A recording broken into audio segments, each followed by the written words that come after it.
අපේ රටේ නීතියේ පරිපාලනය වලට මේ කිවිසුම අත්සන් කරලා තියෙන්නේ. ඒකට අපේ රට මොන වගේ වාසියක් සහ අවාසියක් සිදු වෙන්න පුළුවන්ද?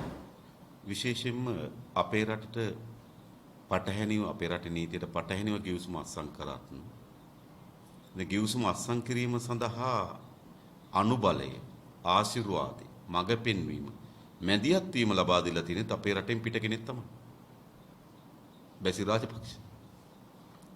ඉතින් ඒ නිසා එහෙම ගත්තාම නීති අනුකූලව දන්නෙත් නැහැ. කෙසේ වුවත් මේ සියල්ල තමයි අධිකරණය හැම අපි ප්‍රශ්න කරන්නේ.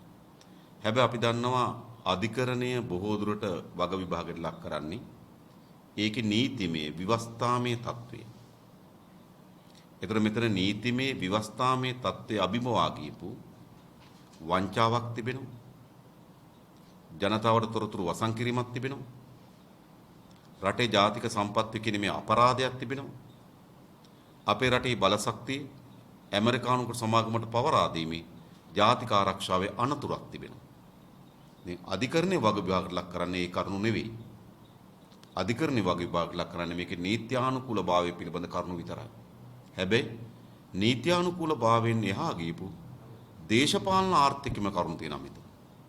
ඒ නිසා අපි හිතන අධිකරණ ක්‍රියාමාර්ගයෙන් ඔබට ගියපු දේශපාලනමය වැඩපිළිවෙලක් ක්‍රියාමාර්ගයක් මේ සඳහා අවශ්‍යයි.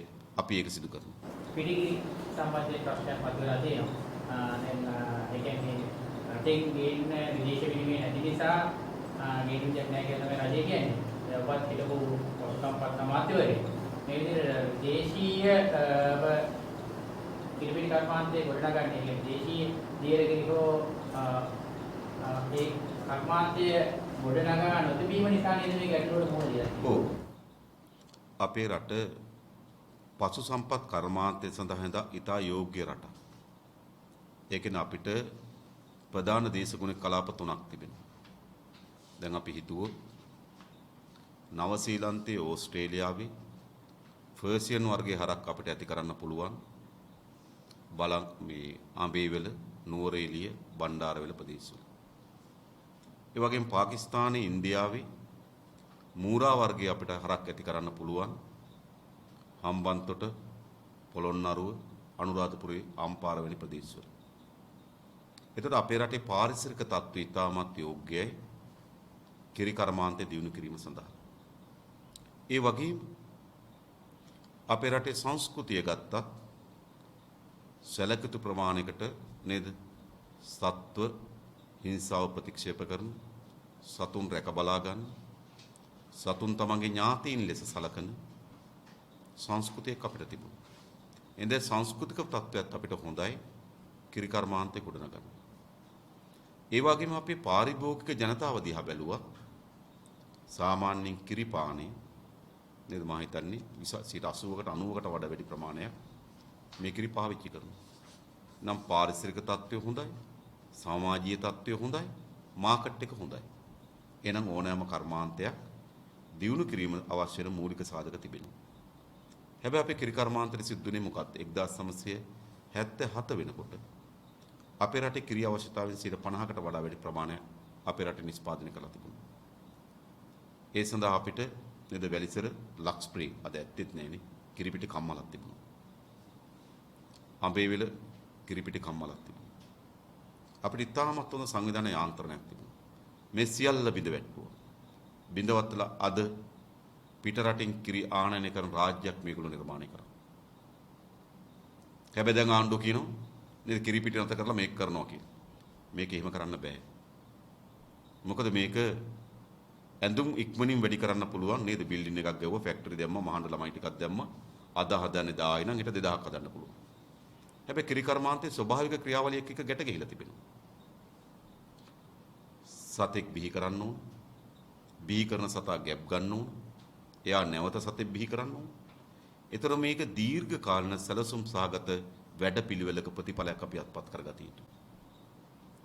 හැබැයි මේ බලයටපත් වෙච්ච කිසිදු ආණ්ඩුවකට එවැනි සැලැස්මක් තිබුණේ නැහැ. 2005 දී අපි කුසකර්ම අමාත්‍ය ධූර දරනකොට අපේ රටේ කිරි නිෂ්පාදනය කරමින් තිබුණේ අවශ්‍යතාවයෙන් 17%යි.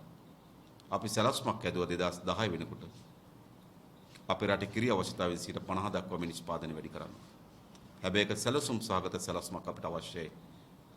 කිරි වලින් අපේ රට ස්වයං පෝෂිත කරන්න.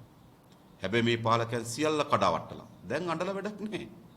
ඒගොල්ලෝ මේ දශක ගණනාවක් තිස්සේ රට පාලනය කළා අනුගමනය කළාද ආර්ථික ප්‍රතිපත්ති ප්‍රතිවිපාක තමයි අද අපේ රටේ ජනතාව මුහුණ දෙමින් තිබෙන්නේ. ඒ නිසා මා දැක්ක බන්දුල ගුණවර්ධන කියලා තිබුණා. ඩොලර් මිලියන 11ක් ඉල්ලුවා කියලා කිරිපිටි ආනයනය කරන්න. හැබැයි ලැබිලා තියෙන 1.1 කියනවා. ඒ කියන්නේ 10%. ඒකෙන් පෙන්눔 කරන්නේ රටේ ජනතාවට අවශ්‍ය නැ කිරිවල විශාල හිගයක් ඇති වෙන බව. ආණ්ඩුව මෙවැනි තත්ත්වයන් වලදී විශාල සැරසිලි කරනවා මේ ජාතික දේශීය කිරි නිෂ්පාදනය වැඩි කරන්න තමයි මේවා කරන්න කියලා. නෑ. අද අපේ රටේ ආර්ථිකය ඇති වී තිබෙන අර්බුදයේ ප්‍රතිවිපාකයක් තමයි මේක තියෙන්නේ. අපි හිතනවා අපේ රට අපි සකස් කරපු වැඩ පිළිවෙලත් අපි යෝජනා කරලා තිබෙනවා. අපේ රට කිරි වලින් ස්වයං පෝෂිත කරන්න පුළුවන්.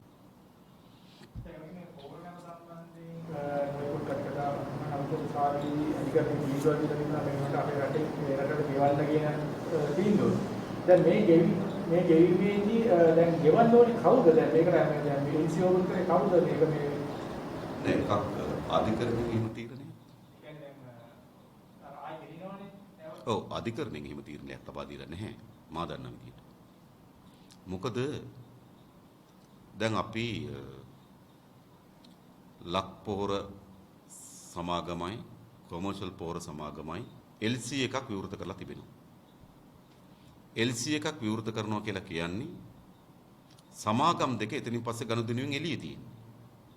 LC එකේ හරය තමයි අපේ රටේ මහජන බැංකුව එකඟ වෙනවා. එහි පොහොර එවන කින්ඩාවෝ සමාගමේ බැංකුවට ඕගොල්ලෝ බය නැතුව බඩු එවන්න මහජන බැංකුව කියනවා අපි වරායට බඩු ආපුවම ඕගොල්ලන්ට සල්ලි එවනවා. ඒක තමයි ණයවර ලිපියක් නිකුත් කිරීමෙන් ලැබෙන බලය. ණයවර ලිපියක් නිකුත් කරනවා කියන්නේ ගනුදෙනුවේ අවසන් සම්මුතිය. මොකද්ද? මහජන බැංකුව එකඟ වෙනවා. කින්ඩාවෝ සමාගමේ බැංකුවට ඕන් නියෝජනය කරන බැංකුවට ඕගොල්ලෝ බඩු එවන්න. වරායට බඩු ආවට පස්සේ අපි සල්ලි දෙන්න. ඒ සම්මුතියට ගිහිල්ලා ඉවරයි. ඒ නිසා පොහොර ගත්තත් නැතත් සල්ලි ගෙවන්න ඕන. මේක තමයි තා. මේකට අධිකරණ නියෝගයක් ඕනේ. ඒක තමයි බැංකු ක්‍රියාවලිය. ඇත්තටම සිද්ධ වුණේ බැංකුවට අධිකරණ නියෝගයක් දුන්නා සල්ලි ගෙවන්න එපා කියලා. බැංකුවට අධිකරණ නියෝගයක් තිබුණ නැත්නම් සල්ලි නිකම්ම නැව එනකොටම දෙනවා. ඒ නිසා මෙතන ගැටලුව තියෙන්නේ කුමක්ද? අපේ රටේ ඕනෑම භාණ්ඩයක් ආනයනය කිරීමේදී අපේ ප්‍රමිති ආයතන විසින් සකස් කළ ලද ප්‍රමිතීන් තියෙනවා. ඒතර අපි මෙතෙක් ආනයනය නොකරන ලද භාණ්ඩයක් ආනයනය කරනවා නම් ඒවට අපි නව ප්‍රමිතීන් හදනවා. එතකොට මේ කාබනික පොහොර ආනයන අපේ රට අලුත් දෙයක්. ඒ නිසා නව ප්‍රමිතීන් හැදුවා.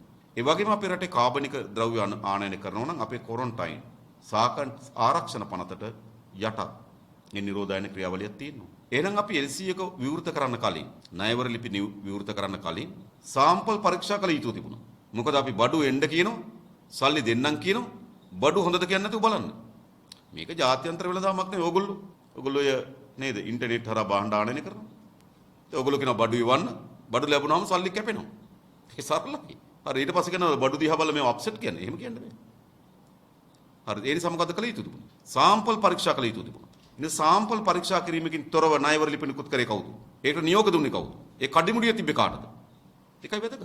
ඒ නිසා මේක කිසිසේත්ම මහජනයාගේ බදු මුදල් වලින් මහජනයාගේ බරක් පැටවෙන විදිහට නොගිවිය යුතු මුදලක්. එයි මේ රටේ කිසිදු පුරවැසියෙක් මේ ගනුදෙනුවට හවුල් නැහැ. මේ ගනුදෙනුවට හවුල් මහින්දානන්ද අලුත්ගමගේ සසේන්ද්‍ර රාජපක්ෂ පොහොර සංස්ථාවේ සභාපතිතුරු දෙන්න. මේ හතර දෙනාම දේශපාලකයෝ. මේ ගනුදෙනුවට අපි හවුල්ද? මේ ගනුදෙනුවට මේ රටේ පුරවැසියන් හවුල්ද? නිසා මේ රටේ පුරවැසියන්ගේ මහජනයාගේ ධනෙ මේ වන්දි ගෙවන්න කිසිසේත්ම යුක්තිසහගත අයිතියක් නෑ. ඒ නිසා මේ වන්දිය ගෙවිය යුතු වන්නේ මේ වන්දි ගෙවීමේ අපරාධය කරන ලද මහින්දානන්දත් සසේන්ද්‍ර රාජපක්ෂත් පොහොර සංස්ථාවේ සභාපතිතුරු දෙන්න. ඒ නිසා අපි බල කරන්නේ එතෙන්ට මේ රටේ කිසිදු පුරවැසියෙක් තමන්ගේ බදු මුදල් මේ වංචාව වෙනුවෙන් හිලව් කිරීමට ඉඩ නොදිය යුතුයි. ඒගොල්ලෝ හොරකම් කරනවා. ඒගොල්ලෝ වංචා කරනවා. නේද? ජනතාව ඊට බර දානවා. මේක කරන්න බෑ හැමදාම. ඒ නිසා මේක අනිවාර්යයෙන් මා කලින් කියන හතර දෙනා මේ වන්දිය ගෙවිය යුතුයි. මේ රටේ ජනතාව මේ වන්දි නොගෙවිය යුතුයි. නිත්‍යානුකූල ක්‍රියාමාර්ග නඩු දාලා හරි මොනවා හරි දැන් ඔය පුතුමාලා දාපු නඩු වගේ එකක් දාන්න බැරිද? ඔව් අපි ඒක නීතිඥයන් එක්ක සාකච්ඡා කරන්න ඕන. ඉතින් අපි හැමදේම උසාවියට බාර දෙන්නත් ඕනේ නේද? උසාවියට දෙන්න තව ගොඩක් වැඩ නේද? ඉතින් අපි ඒ සම්ප්‍රදායත් ඒ තරම් යහපත් සම්ප්‍රදායක් නෙවෙයි. මේ හැමදේම අන්තිමට උසාවියට බාර දෙන එක. නේද? හැමදේම බාර ගන්න ඕනේ මේ රටේ මහ ජනතාව. එනිසා මේ අපරාධකරුවන්ට එරෙහිව ඉස්සරහට එන්න ඕන මහ ජනතාව. එනිසා ඇත්තට මේක විසඳිය යුතු වන්නේ අධිකරණ පද්ධතිය නෙවෙයි නේද? මහ ජනතාවගේ අධිකරණ පද්ධතිය එකතුල කියලා තමයි විශ්වාස කරන්නේ. පාර්ලිමේන්තුව කල් තියලා තියෙනවා. මේ රටේ තියෙන ගැටලු අහගන්න තියෙන තත්ත්වයක මුහුණ දෙන්න බැහැ කියලා විපක්ෂය චෝදනා කරනවා. ඇත්තටම රටක් විදිහට මේ තත්ත්වය කොහොමද?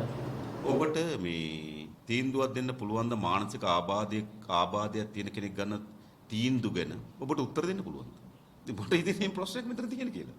ඉතින් අපි දන්නේ එක්ක ජනාධිපතිවරයා කියන්න ඕන රටට මේ නේද මම මෙන්න මේ වෙනුවෙන් තමයි මේ පාර්ලිමේන්තුව සැසිවාරය අවසන් කරේ කියලා. ඉතින් සාමාන්‍යයෙන් මම අපහාසයක් කරනව නෙවෙයි කාටවත් අපි සාමාන්‍ය මානසික ආබාධයන් සහිත අය ගනු ලබන තීන්දුව වලට ලොකු දේශපාලන විග්‍රහයන් දෙන්න බෑ.